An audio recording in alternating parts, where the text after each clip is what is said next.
Good morning, students. Welcome on YouTube channel of Lalba Girls Inter College. This is Kirti ma'am and this lecture for class 7th Science. So बच्चों, आज मैं आपको science का second chapter ratio से वस्त्र तक पढ़ाऊंगी और इस चैप्टर में मैं सबसे पहला जो टॉपिक है वो है पौधे एवं जंतुओं से प्राप्त रेशे। तो जो रेशे पौधों से प्राप्त होते हैं उन्हें पादप रेशे कहलाते हैं। इनके उदाहरण हैं सूती वस्त्र, चादर, पर्दे आदि, क्योंकि ये पौधों द्वारा प्राप्त किए जाते हैं। इसी प्रकार वो रेशे जो जंतुओं से प्राप्त होते हैं जातव रेशे कहलाते हैं। ये इसमें आते हैं ऊन तथा रेशम। ये ऊन तथा रेशम भेड़ और याक के शरीर के बालों से बनाए जाते हैं, जबकि रेशम नामक कीट के ककून से बनाए जाते हैं। इसके बाद आता है ऊन प्रदान करने वाले जंतु। तो ऊन प्रदान करने वाले जो जंतु होते हैं, जैसे भेड़ की त्वचा के बाल से प्राप्त किए जाने वाले मुलायम घने रेशों को ऊन कहलाता है। और ऊन प्रदान करने वाले कुछ जंतु हैं घने बालों वाली भेड़, याक, ऊंट, लामा, बकरी, अंगोरा बकरी और एल्पेका। इसमें लामा और एल्पेका जो है वो दक्षिणी अमेरिका में मिलते हैं और याक जो है वो ज़्यादातर तिब्बत के क्षेत्रों में, तिब्बत और लद्दाख के क्षेत्रों में पाया जाता है, जबकि अंगोरा बकरी जम्मू कश्मीर के पहाड़ी क्षेत्रों में पाई जाती है। इनके उपयोग से पश्मीना ऊन के शॉल बनाए जाते हैं। तो ये कुछ ऊन प्रदान करने वाले जंतुओं के नाम हैं। इसके बाद आता है ऊन तैयार करने की विधि।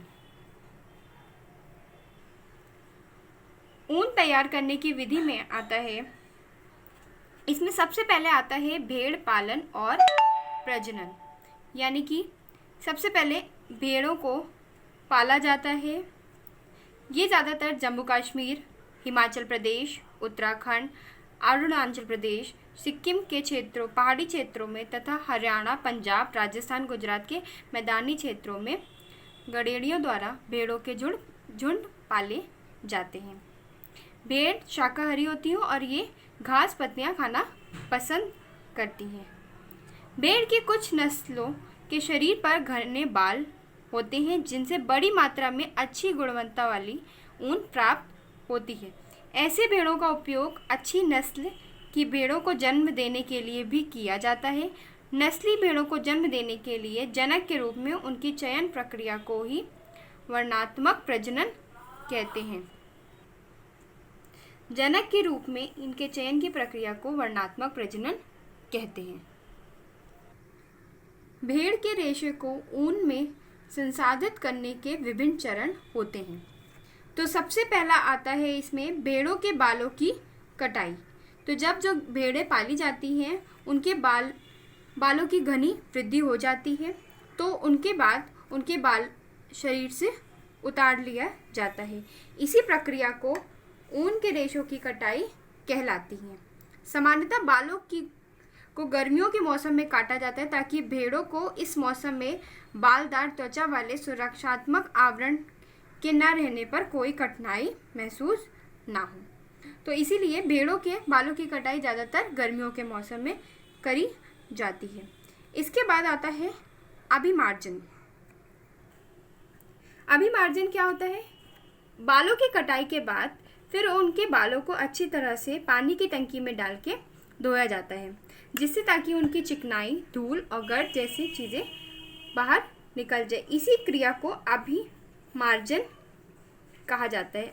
आजकल अभिमार्जन में मशीनों का उपयोग करा जाता है, जिससे कि कम समय में और सफाई से बालों को साफ किया जा सके। इसके बाद आती है छटाई। छटाई में क्या होता है, अभिमार्जन के बाद रेशों की छटाई होती है। इसमें अच्छे रोएदार रेशों को उसकी लंबाई, चिकनाई तथा हल्केपन के आधार पर अलग अलग बांटा जाता है, जैसे कि यहाँ पे चित्र में दिखाया गया है। यहाँ पे कटाई दिखाई जा रही है, इसमें अभिमार्जन हो रहा है और मशीनों द्वारा अभिमार्जन इस प्रकार से किया जाता है। छटाई का काम हाथों द्वारा या फिर मशीनों की सहायता से किया जाता है। इसके बाद आती है कताई।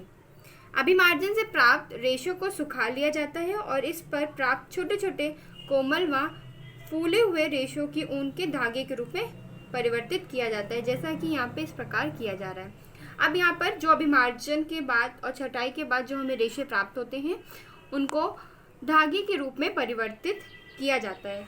इसके बाद आता है रंगाई, यानी कि जो रेशे हमें प्राप्त हो गए हैं अब उनके ऊपर अलग अलग कलर से रंगाई की जाती है।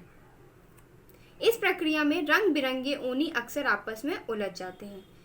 अब ऊनी धागा बनना। रंगाई के पश्चात प्राप्त रेशों को सुलझाकर सीधा किया जाता है। रंगाई के दौरान रंग बिरंगे ऊनी जो रेशे होते हैं वो अक्सर आपस में मिल जाते हैं।